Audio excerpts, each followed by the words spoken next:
So I'm gonna talk about the situation at the BAFTA since it recently happened, and we all know about the whole racial slur aspect of it.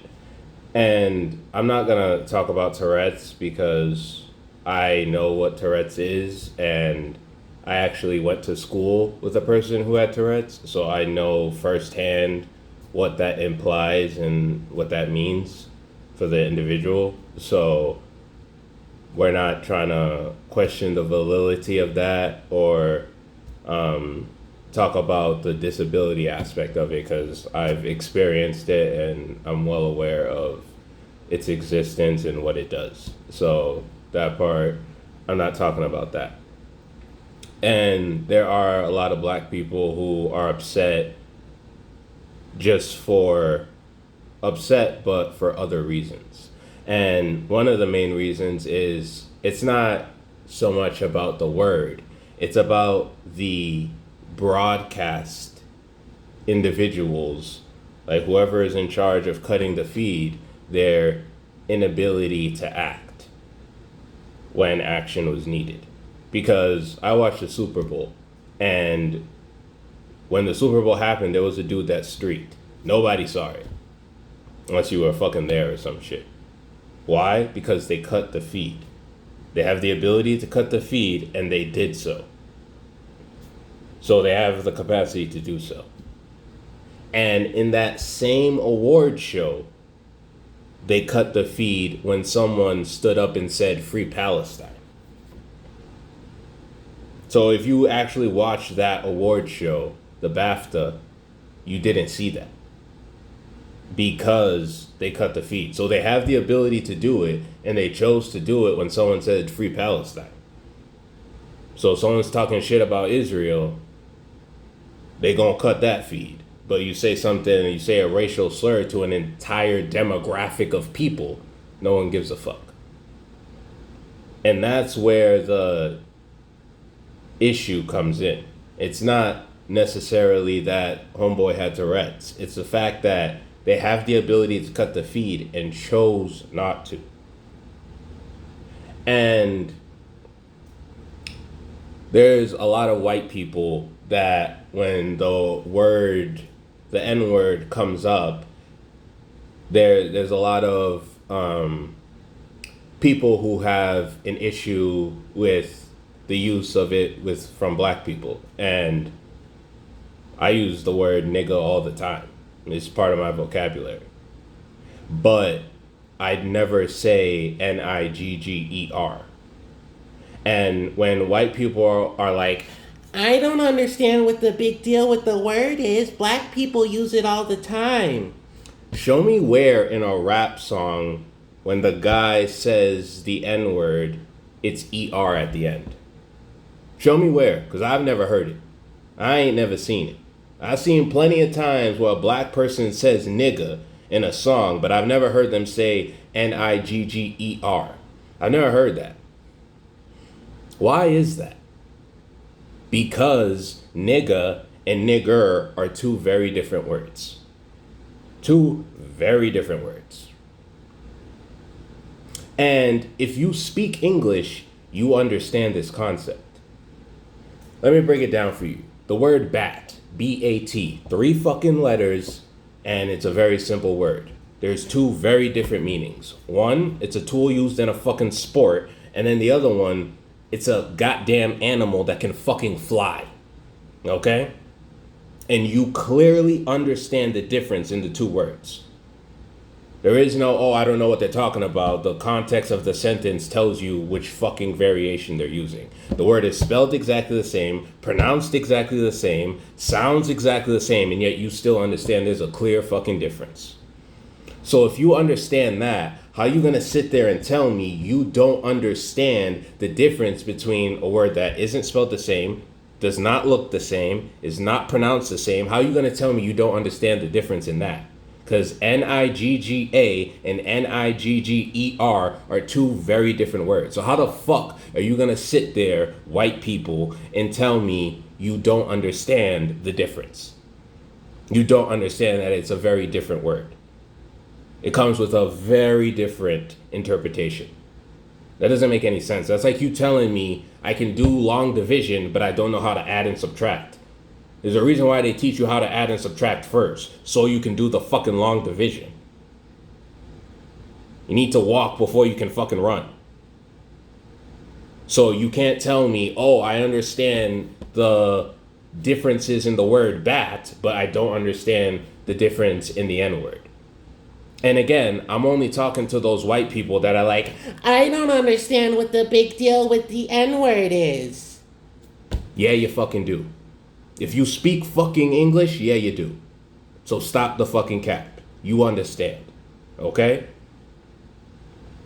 And there was one time I had a friend of mine, a former friend of mine, who she was posting a video of herself on her TikTok page. And there was two gentlemen of Middle Eastern descent that were throwing rocks at their phone because, she was on the screen, throwing rocks at it and spitting at the phone. And obviously she didn't take too kindly to that, right? And so she was very upset. And she was telling me about the situation. And she goes, those fucking sand niggers. And I was like, what the fuck? Like, I almost fell out of my fucking chair. I was like, what? And she was like, oh, I'm sorry. I didn't mean that. Think about this. The word nigger is so powerful to a white person that all you have to do is throw the word sand in front of it and you've just shitted on an entire demographic of people. All you have to do is put the word sand in front of it. The word nigger is that powerful, is that derogatory, and you put it in that context. That it's that big of a deal. It's that powerful. It's that fucked up. That all you got to do is throw sand in front of it, and then you just fucked an entire demographic of people. And you're going to sit there and tell me you don't understand the power of the word? And that same bitch is a bitch who said, because the word nigger came up in a conversation later, she was one of those people that's like, I don't get what the big deal with the N-word is. Black people say it all the time. It's just a word. It's not a big deal. Really? Really? Because if it wasn't a big deal, then saying sand nigger wouldn't be a derogatory term. You wouldn't be shitting on Middle Eastern people by just throwing the word sand in front of the word.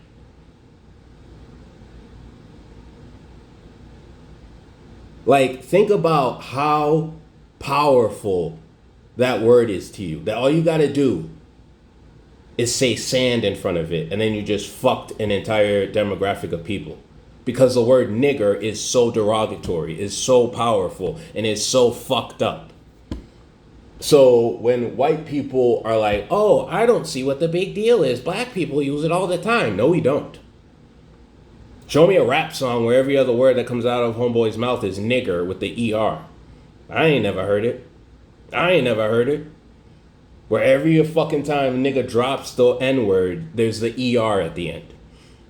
I ain't never heard that shit. And when white people are trying to use it as a racial slur, they insinuate, they accentuate the ER part. Okay? They know how charged the ER is and how the ER changes everything with the word. And so they ensure that you hear the ER aspect.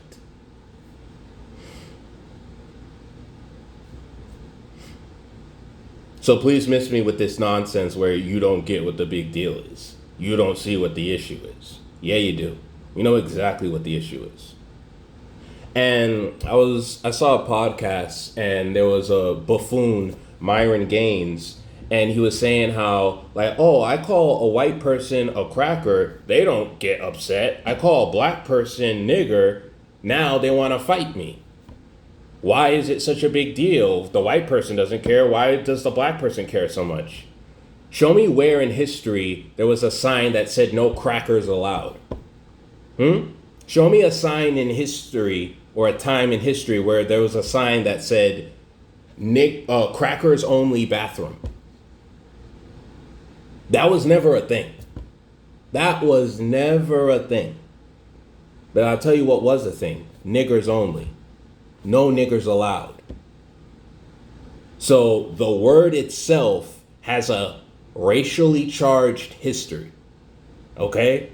Now, every ethnic background has a derogatory term. And I'm not going to go through them because, this is YouTube. But every single ethnic background has a racial slur. So that's not the issue. It's the fact of how charged the N-word is and how big of a deal it is when you throw the ER on there and how that changes everything. That's the issue here. That it's a very different word. Very different.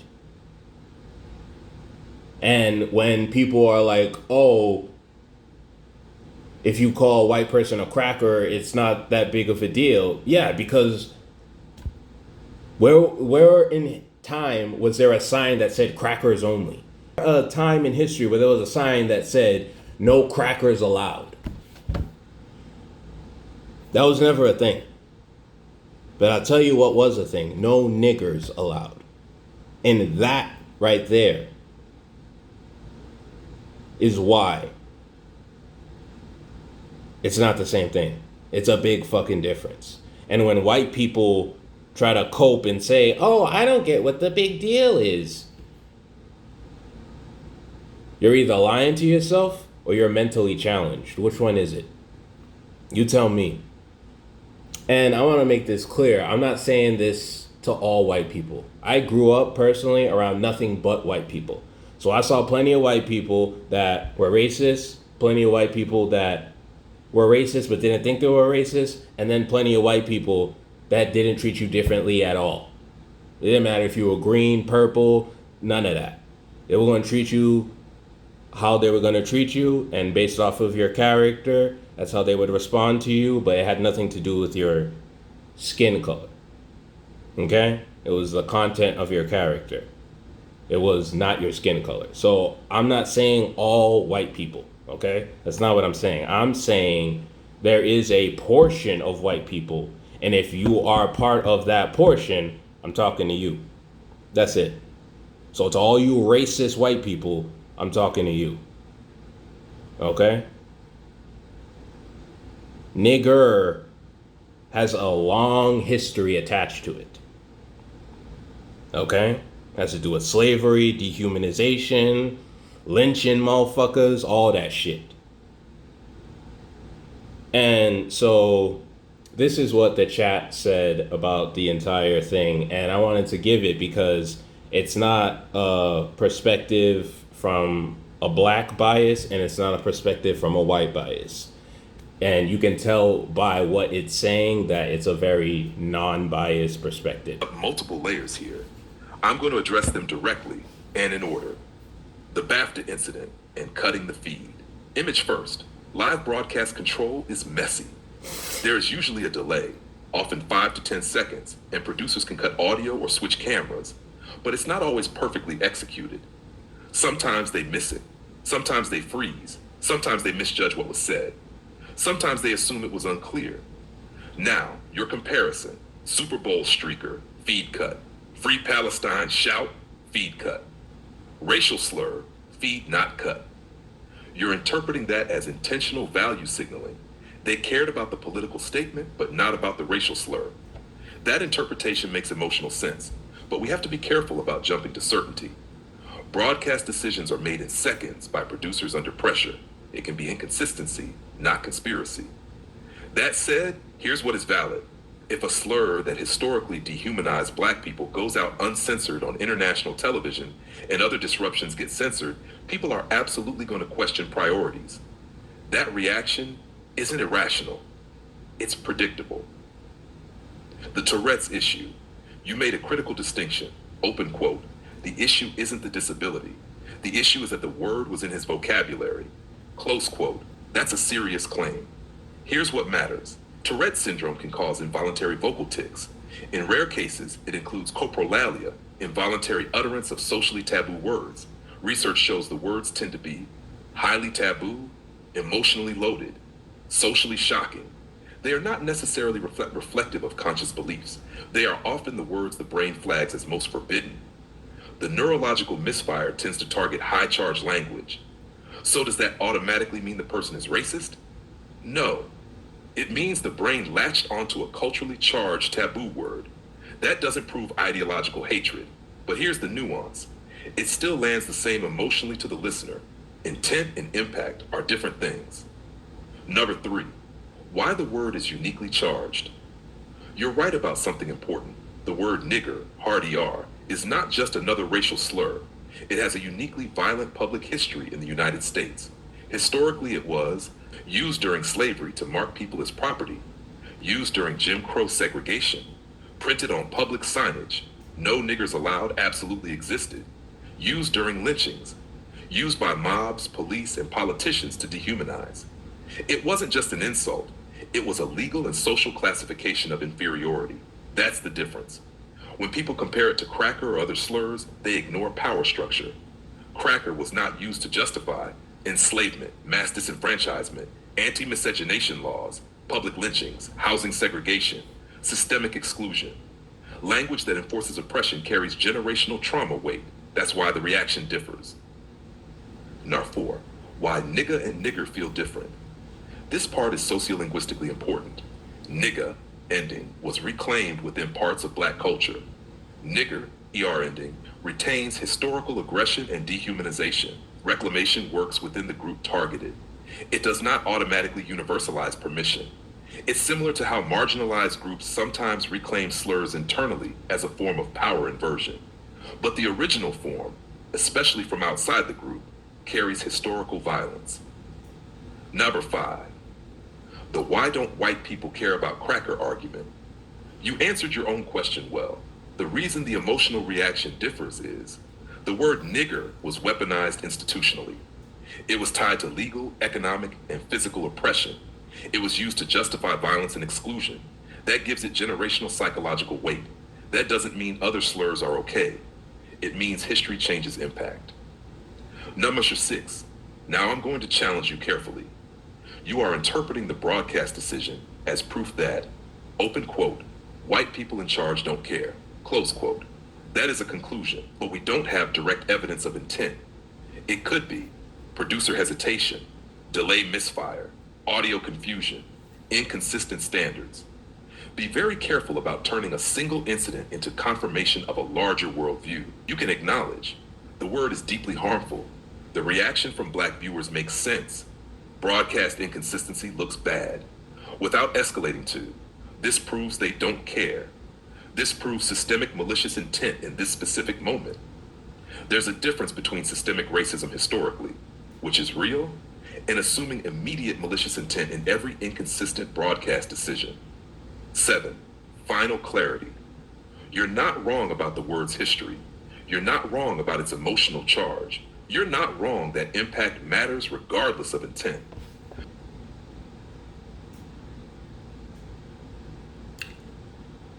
So that was the chat's interpretation of the whole thing that took place. And I wanted to give that at the end because I gave you my perspective and then a AI generated non-biased perspective, or that's what they tell us, non-biased perspective didn't lean one way or the other. It just kind of laid out the evidence, and so I wanted to give that interpretation of it too, because I'm not sitting here saying I'm 100% right or I'm always right or anything like that. I'm wrong 99% of the time. I'm dumb as fuck, okay? I'm not that fucking intelligent.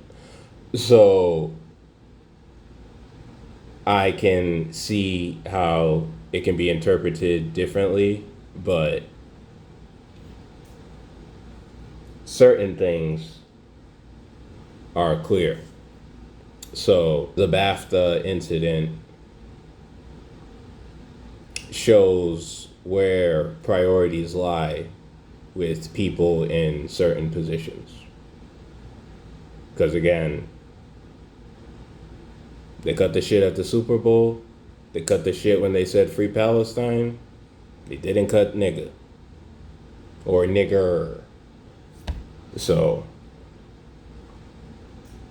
but to anyone who disagrees that racism isn't still alive and well, stop it. Get some help. Stop it. Get some help.